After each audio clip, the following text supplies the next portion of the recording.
Hello दोस्तों, अगर आप भी शेयर मार्केट में इन्वेस्ट करते हैं और अगर आप लॉस पे आ रहे हैं, यानी कि आपका हमेशा लॉस होता है, तो आप ऐसी कौन सी गलतियां कर रहे हैं वो आपको मैं इस वीडियो में बताऊंगा। दोस्तों, इस वीडियो में आपको टोटल 5 पॉइंट बताऊंगा। अगर आपने इन 5 पॉइंट को अपना लिया तो आप हमेशा प्रॉफिटेबल रहेंगे। तो दोस्तों, हमारा जो पहला पॉइंट है वो है बी न्यूट्रल, यानी कि आपको हमेशा न्यूट्रल रहना है। जब भी मार्केट में जाएं 10 बजे या 12 बजे, आपको हमेशा न्यूट्रल रहना है, यानी कि चाहे मतलब कि मार्केट बढ़े या घटे, आपका एक मतलब कि एक लिमिट होना चाहिए, गोल होना चाहिए। आपका जब इतना हो जाएगा तभी आपको इसमें इन्वेस्टमेंट करना है। तो चलिए अब हम बात कर लेते हैं दूसरे पॉइंट के बारे में।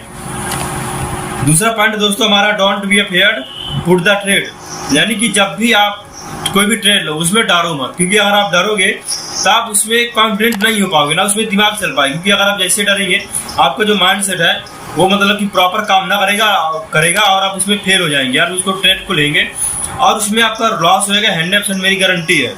ओके दोस्तों, इसलिए आपको कोई भी ट्रेड लीजिए, आप पहले उस कंपनी के बारे में यानी कि जानिए कैसी कंपनी है, उसके बाद आप देखिए, फुल नॉलेज लीजिए, उसके बाद आपके अंदर एक अलग ही कॉन्फिडेंस आएगा, उसके बाद ही आप ट्रेड लीजिए। आप फुल कॉन्फिडेंस लीजिए कि दोस्तों मार्केट। ओके, और चलिए हम बात कर लेते हैं थर्ड पॉइंट के बारे में, जो कि है दोस्तों use only risk capital for trading, यानी कि आपको सिर्फ उतनी ही कैपिटल यूज करना है जितना कि आप रिस्क ले सकते हैं। यानी कि अगर आप 5000 तक का रिस्क झेल सकते हैं तो आप उतना ही कैपिटल मार्केट में लगाइए, ताकि अगर आपका लॉस हो जाए तो आपको कोई प्रॉब्लम ना हो, यानी कि आपको मेंटली ना प्रॉब्लम हो, यानी कि आप डिमोटिवेट भी ना हो।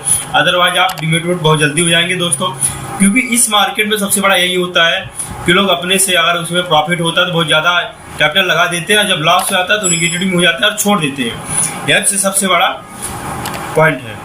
तो चलिए दोस्तों, अब हम बात कर लेते हैं फोर्थ पॉइंट के बारे में, जो है दोस्तों हमारा बी पेशेंट, यानी कि आपको अगर शेयर मार्केट में आए हैं तो बिना पेशेंस के आप टिक ही नहीं सकते। आपको पेशेंस रखना ही पड़ेगा, यानी कि मार्केट चाहे ऊपर जाए चाहे नीचे जाए, आपको पेशेंस रखना है। आपका एक गोल होना चाहिए, मुझे इतने पे निकलना है, इतने पे इंटर करना है, आपको सबसे इसमें ध्यान देना है। ओके दोस्तों, चलिए अब हम बात कर लेते हैं फिफ्थ पॉइंट के बारे में दोस्तों, learn how to manage your risk, यानी कि आपको सीखना है कि आपको जो रिस्क है उसको कैसे मैनेज करना है। आपको मतलब सट्टे की तरह इसको नहीं खेलना है। नहीं तो जो शेयर मार्केट में ख्वाब है दोस्तों ना, कि मतलब कि लॉस होता है, ये होता है, वो तो सिर्फ इसी की वजह से होता है कि नॉलेज लेते नहीं है, किसी की और की सलाह ले लेते हैं। कोई दोस्त बोल दिया कि ये ट्रेड ऐसा वेट है, आपको ऐसा नहीं करना है। आपको पहले अपने से नॉलेज लेना है, उसके बाद ही आपको कोई ट्रेड लेना है। तो चलिए दोस्तों, अब हम 6th पॉइंट के बारे में बात कर लेते हैं, ऑलवेज ट्रेड विद कॉन्फिडेंस, यानी कि आपको कभी भी ट्रेड करना है अगर तो कॉन्फिडेंस के साथ करिए, अदरवाइज आप इस मार्केट में मत आइए। क्योंकि अगर आप कॉन्फिडेंस नहीं होंगे दोस्तों तो आपका हमेशा ही लॉस होगा। क्योंकि दोस्तों ये मार्केट ये एक मेंटली टाइप की है कि अगर आपका मेंटली स्ट्रांग है और कॉन्फिडेंट है और पेशेंस रखते हैं तभी आप इस मार्केट में टिक पाएंगे, अदरवाइज आप नहीं टिक पाएंगे। चलिए दोस्तों, अब हम बात कर लेते हैं लास्ट जो हमारा पॉइंट है, 7th पॉइंट है, focus on strategy suit you, यानी कि आपको जो भी स्ट्रेटजी सूट करती है, यानी कि अगर आप सुबह ट्रेड अच्छा कर लेते हैं तो मॉर्निंग में करिए, या फिर आप आफ्टरनून में दोपहर में कर सकते हैं, दोपहर में करिए। यानी कि आपको जिस समय भी आप इसमें आपका जो भी टाइम आपका सूट करता है उसी भी टाइम पे आप इसको लीजिए, अदरवाइज आप मत लीजिए।